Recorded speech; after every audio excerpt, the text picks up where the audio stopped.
Olá, sétimos anos! Vamos começar os nossos estudos? Vamos começar falando do capítulo 12, da classe das aves. Se encontra na página 134. Nós vamos falar como formam essa classe de vertebrados que é distribuído em várias partes do mundo e é muito comum vermos não só em regiões quentes, mas regiões frias, independente de clima, nós podemos encontrar esses animais. Podemos encontrar o ser humano interagindo com esses animais, como pombos, pardais, e são muitos alimentados em praças e nas ruas. Bom, mas existe uma variedade enorme desses seres. Vamos ver aqui, começando sobre as características gerais. Vamos entender, de forma geral, como são esses animais. Bom, eles são homeotérmicos ou endotérmicos, ou seja, são animais que têm sangue quente. Eles não necessitam do ambiente para se tornar aquecido.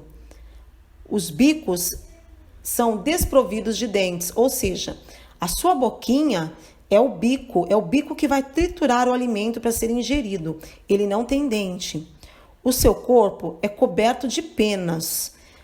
Independente de qual espécie seja, todos são cobertos de penas. Alguns penas longas, outros penas menores. São bípedes. O que seria? Seria animais que têm duas perninhas, dois pezinhos, bípedes. E são ovíparos. São animais que vêm dos ovos. Vamos ver agora a fisiologia e a anatomia desses animais. Vamos começar falando do sistema respiratório. O sistema respiratório desses animais é muito semelhante com os mamíferos. Ele possui pulmões, ele respira de forma pulmonar. Ele tem também um órgão que auxilia a sua voz, vamos dizer assim, a siringe. A siringe é um órgão que auxilia as aves ao fazer o seu som, ao fazer o seu canto, ao produzir o seu som, a siringe responsável. Bom, depois nós temos também o sistema digestivo ou sistema digestório. Esse animal ele tem a boca, faringe, esôfago, papo, estômago, o estômago é a moela, e o intestino e a cloaca. Bom, vamos tentar entender cada um deles. Bom, o animal ao se alimentar, ele vai começar a triturar o seu alimento na boca, né? E qual é a boca do animal? É o bico, né? Bom, seguindo, nós temos o esôfago, depois nós vamos para o papo. O que seria o papo? Seria como se fosse um saco onde será armazenado o alimento. É muito comum você ver os pombos, as galinhas, né? Com aquela saliência ali, logo abaixo no seu pescoço, é o papo. E esse papo é onde fica o alimento que será enviado para o estômago, que na verdade, das aves falamos moela, é onde tritura um pouco mais o alimento, tá bom? E depois enviado para o intestino e depois a cloaca. Mas, prof, o que seria a cloaca?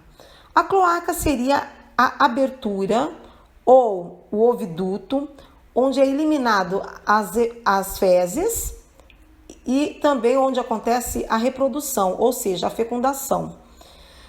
Por essa abertura também saem os ovos, tá bom? Então, cloaca é uma abertura que, nesta abertura, acontece várias coisas nela.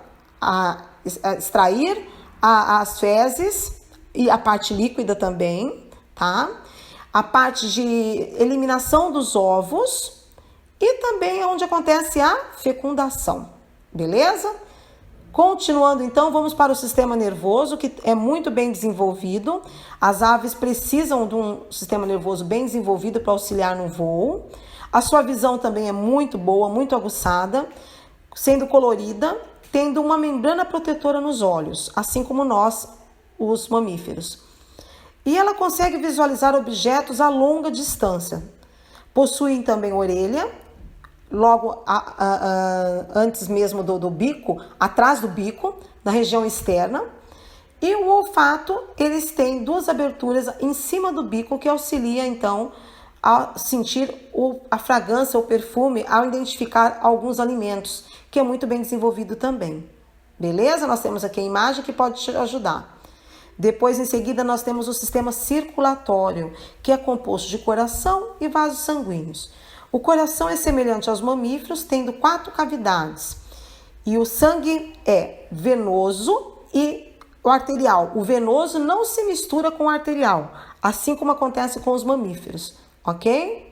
Sistema reprodutor. Nós podemos ver que o sistema reprodutor desses animaizinhos, eles têm o macho e a fêmea, tá? E eles são muito diferentes, a maior parte deles. O macho, ele tem um colorido diferenciado com o da fêmea. Algumas aves são maiores que os machos, maiores que as fêmeas, ou as fêmeas maiores que os machos. Então, há uma diferença do macho para a fêmea, tá bom? Bom, sendo o sexo separado e tendo também a eliminação de ovos, eles são ovíparos. A sua fecundação é interna, ocorrendo ali então na cloaca, no oviduto, tá? E antes de formar aquela casca firme, é eliminado os ovos. Ele vai tornar mais firme, mais enrijecido essas cascas, esses ovinhos, ao serem chocados, tá bom? Então, eles vão ser chocados para se tornar mais firmes para o seu desenvolvimento. Agora, eu queria que vocês ficassem bem atentos para os grupos das aves. Nós temos as aves que voam e as aves que não voam. Nós temos aqui o grupo das ratitas. As ratitas são as aves que não voam, são as enormes, são as grandes aves. Inclusive, a maior, que seria a avestruz, as emas. Presença de ossos do peito, o osso externo achatado e não tendo então a quilha.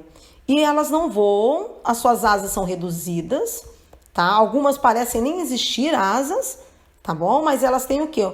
Plumas ou penugens, ok? São aves então que não voam, são as ratitas. Nós temos também as aves carinatas. Então, as aves são divididas em que voam e que não voam. As ratitas e agora as carinatas. As carinatas são as demais aves bem desenvolvidas, com ossos externos, que é a quilha, ossos pneumáticos. O que seria o osso pneumático? Seria aquele osso que dá oportunidade para o voo, ele é como se fosse oco, tá? Então, ele vai auxiliar a ave a voar. Os seus sacos aéreos são sacos como se fossem infláveis, que ao fazer um voo, elas inflam, elas aumentam e auxiliam ao voo. E elas não possuem bexiga.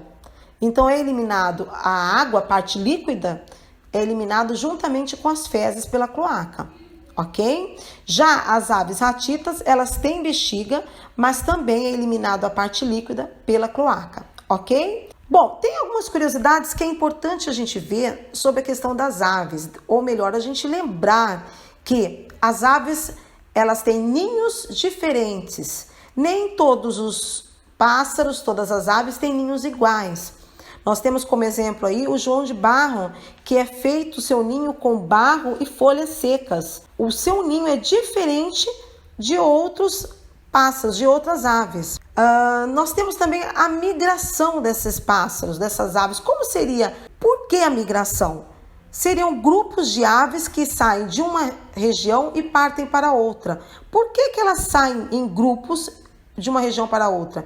Em busca de alimentos, em busca de um clima adequado para o seu organismo, um local para a sua reprodução. Então, elas são muito inteligentes e elas buscam meios que vão facilitar a sua convivência, o seu habitat. Também as aves têm a glândula uropegianas. As glândulas uropegianas são glândulas que auxiliam as aves aquáticas. Elas produzem uma espécie de um óleozinho nesses animais, no caso dos gansos e cisnes, que vai ajudá-lo a impermeabilização, impedindo então que as penas fiquem encharcadas, ajudando então essa ave no nado, em busca do seu alimento. Ela mergulha dentro da água e não vai afundar, não vai encharcar as suas penas, porque tem esse óleo produzido pelas glândulas uropegianas. Beleza? Meus queridos, as aves, nós podemos aprender muito com elas. Uma das coisas que podemos ver também, que é muito interessante e curioso, é que as aves, elas dormem e ficam fixadas em um tronco ou em fios, em pé, paralisadas. Elas não caem. Por quê? Porque elas têm uma articulação que é como se fosse um joelho, que elas se ajoelham para poder descansar. Ficam ali descansando, dormem, e quando elas acordam, elas desdobram o seu joelho para levantar voo. E assim elas conseguem, então, a voar. Assim, nós também podemos ver como exemplo as aves em momentos difíceis das nossas vidas. Quando nós passamos por alguma dificuldade, ou melhor, no nosso dia a dia, melhor seria se ficássemos sempre de joelhos falando com Deus. Através dessa forma, nós conseguimos ficar em pé, firmes diante das dificuldades. Então as aves são criaturinhas assim maravilhosas que Deus nos deixou para nos ensinar muito. E eu espero aprender junto com vocês uma porção de coisas aí. Beleza, pessoal? Vamos agora para as atividades. Depois que estudamos muito a questão das aves, depois que vocês leram, buscaram informações, nós vamos fazer as atividades correspondentes, ok?